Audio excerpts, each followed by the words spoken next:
Hi everyone, hope you're doing well from wherever you're watching this channel, depending on your time zone. Now, kule mahali tumetoka na kule tunaenda. Whether the ANC leader MUSALIA MUDAVADI will decide to work either with William Ruto or the ODM leader Raila Odinga, atakuwa anachezwa na atakuwa anapangwa. That is the truth. Simply because number one, MUSALIA MUDAVADI amekataa kujipanga, and number two, amekataa kucheza kama wenzake. That is the conversation going on the streets of Kakamega and the entire western region. Now, Peter Oscar Nabulindo, the latest member of parliament elected on the ANC ticket in Matungu constituency, yesterday came out openly, clear and strong to declare that he is now officially joining AZIMIO. And the reason behind this is that he has been listening to the ground, and the people on the ground are telling him that AZIMIO ndio mahali serikali inaenda kutengenezwa this year. So Peter has decided that is the direction he's going to take going forward. Listen to him shortly. Nisikue kwa opposition na nisikue kwa backbench. Watu wa Matungu wanataka nikuwe ndani ya serikali ndio niweze kuvuta maendeleo makubwa yakija wapi? Pande ya Matungu. Na uwezi ukavuta maendeleo kuja huku ikiwa wewe uko kwa upinzani. So kwa hivyo watu wa Matungu wameona mahali serikali inaelekea na wananiambia nielekee upande ya AZIMIO. Na wakati ambao hata juzi wakati Senator Malala amekuwa Eldoret, wakasema maneno mengi. Maneno ya nini? Senator is a Kenyan. Bill of Rights, freedom of movement, freedom of speech, freedom of association. Kwani utamzuia kumpangia marafiki? Utamzuia kupanga? Na yeye hata bila alifika kule alisema ameingia UDA. Yeye alitangaza kwamba hata yeye ameenda huko kama Mungu atawazungumzia, naibu wa rais na watu yake waunge mkono MUSALIA MUDAVADI. Shida ni nini? So maneno mengi. Na wale ambao wanaweka hiyo hype ni wanafiki, kwa sababu wakati tulishinda Matungu, the same people walikasirika, wakasema kwa nini serikali iliwacha sisi tukashinda hiyo kiti, na wakasirete ni kwamba wataondoka waende kwa hasala. The same people threatened also. Now we are continuing with our Punchline discussion, but a quick request. You might be watching this channel but you have not yet subscribed. So my humble request, please consider subscribing so that another time once we release a video like this one, will always get notified.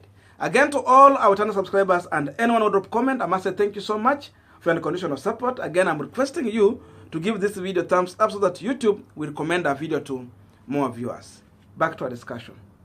Now, because MUSALIA MUDAVADI has refused to join Raila Odinga, he has refused to join William Samoei Ruto, and he has refused to popularize for the ANC party in the entire country, the same way ODM is doing, and the same way UDA party is doing. That alone has made all the elected members of parliament, MCAs, senators, and any other individual on ANC party to become vulnerable in the country. Because ukiangalia huku, ODM party is busy with the activities on the ground. Every day they are somewhere. Look at UDA party. They are busy across the entire country. But there is nowhere to see the ANC party. No activity on the ground. What is going on in ANC is just about boardroom meetings, but nothing on the real ground where the common mwananchi is found. I don't know if the vote is found in the boardroom meetings or really the vote is found on the ground. Maybe what wa ANC watatuambia. That is why you see someone like Peter Oscar Nabulindo coming out very clear and open to say that he has been listening to the ground, and the people on the ground are telling him that the next government vile wanaona inaenda kuwa formed by AZIMIO la Umoja. So having listened to the ground very careful, he has decided personally to join AZIMIO la Umoja. And that decision is a well-informed decision because of what is happening on the ground. So there is no way you can blame Oscar Nabulindo for this. All this blame should be going either to the party leader, who is silent even when some of his members of parliament and the senators are joining his competitors, and he come out to defend them. Maybe he has sent them, or we don't know, because he still insists that he's going all the way to the ballot. So that confusion makes people to make their own informed decision. Now, Oscar Nabulindo comes from Matungu, and that is where Nabongo Mumia originated from. Then it brings in the issue of the Wanga kingdom. Remember also, Raila Odinga has claimed to be a grandson of the soil. Amejilink hapo kwa Nabongo Mumia and the Wanga community, which is a sub-tribe of the bigger Luya community. Then again, it is also claimed that 20% of the Matungu population is Luo community. That means, to some extent, we have half caste. We have someone who have either their uncles and their aunt from Nyanda region or from Western region, and they are residents of Matungu constituency. Then we also have the original Luos who are just staying in Matungu constituency because of that mix. So that tells you that there is a percentage there that is swearing their loyalty to the ODM leader Raila Amolo Odinga. And Nabulindo is not stupid. He wants to tap into this. And this is one of the reasons why Matungu largely itakuwa inashabikia Raila Amolo Odinga kuliko William Samoei Ruto na kuliko Musalia Mudavadi. So if Mudavadi has some influence there, also Raila Odinga has his own influence. And remember, as Raila has always realigned himself with this small sub-tribe of Western, these people have also accepted and embraced Raila Amolo Odinga as one of their own. So let this one be clear to you. So Nabulindo is looking into all this, and he's seeing the kind of competition ahead of him. Remember, he has only worked just for 1 year since he got elected. So there is nothing much on ground to show people so that they can re-elect him. So the easiest way for him is to join AZIMIO, and in that way, he will have reduced the kind of battle he could have set to face ahead of this August election. Again, the other reality is that even these members of parliament, to some extent, they need some help in terms of logistic and resources so that they can mobilize even the party on ground. And this is a place where ANC as a party has really failed in a big way.